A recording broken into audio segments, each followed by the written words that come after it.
I noticed that Banggood had the little SQ12 camera on special.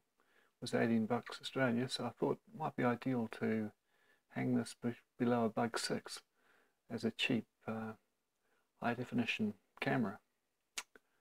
So this is how I put the whole thing together. The first trick was to find something to hang it on, and I had a look around. There's something called a chair tip, which is a rubber tube.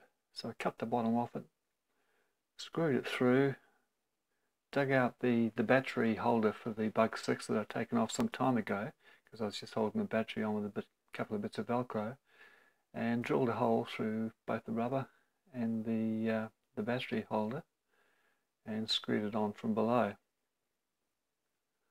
So I'd checked it out, that was a good size to just slip the camera into it and hold quite firmly. The only mistake I made was the screw I used was some kind of super steel. I couldn't cut it, so eventually I pulled out the trusty bolt cutters and trimmed off the end of the screw without destroying this flimsy plastic battery cover, which was good. Next thing was to take the back off the camera itself, and I'd seen you could easily do this. It's not glued on, it just came off, and I did this so I could put a little wire loop through it and a bit of garden twine type stuff as a tether, because I could see this thing flying off in mid-flight and never being able to find it. So it's just got a little LiPo battery in. It gives about half an hour. I've known people to take these cases entirely off, but that makes it pretty exposed. Since I can't lift it on a tiny whoop, the Bug 6 was the next candidate for a cheap high-res camera.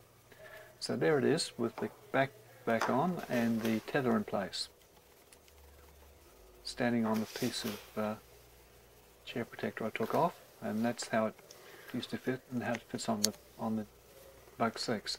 I'll put a little packing foam in there just to make sure the battery's not scratched by the screw sticking up, and it also helps the Bugs 3 battery without its case to fit snugly in there and hold it out in a rubber band. So there's the camera pushed through with the tether down to the foot. I had it higher up out of the way when I actually flew it, but that was what I figured would be a reasonable configuration. So onto the flight test in the backyard. There we go.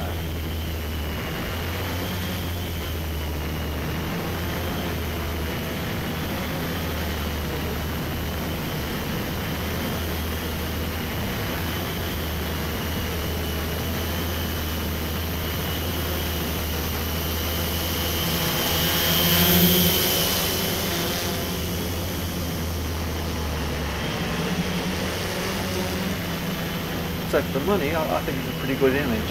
There's actually quite a bit of lens distortion there, which you can take out with an editor if I need to.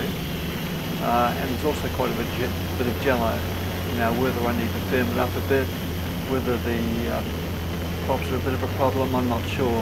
But I'm hoping that if I fly fast outside, it should lessen the effect.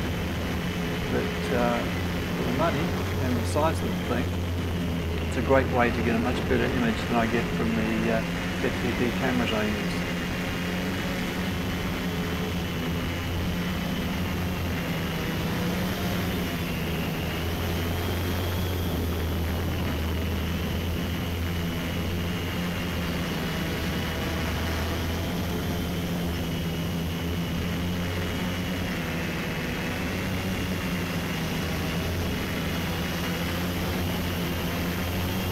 I was surprised. I went back onto Banggood today and discovered that same camera that I got for about 18 bucks Australian. It shot back up to 30, which was a legendary discount from the normal price of $34. But looking around, you can normally get this over $20 or so somewhere, whether it's eBay, Banggood, GearBest, or any of the others.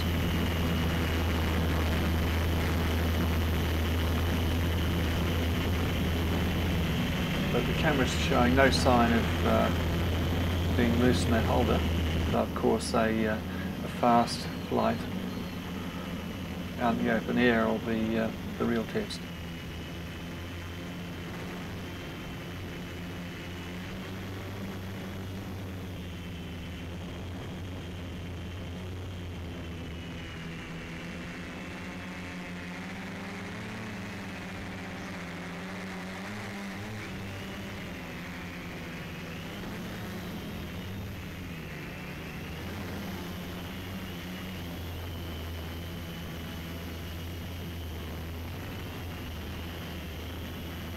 that'll about do it for a test run, so coming in for a landing.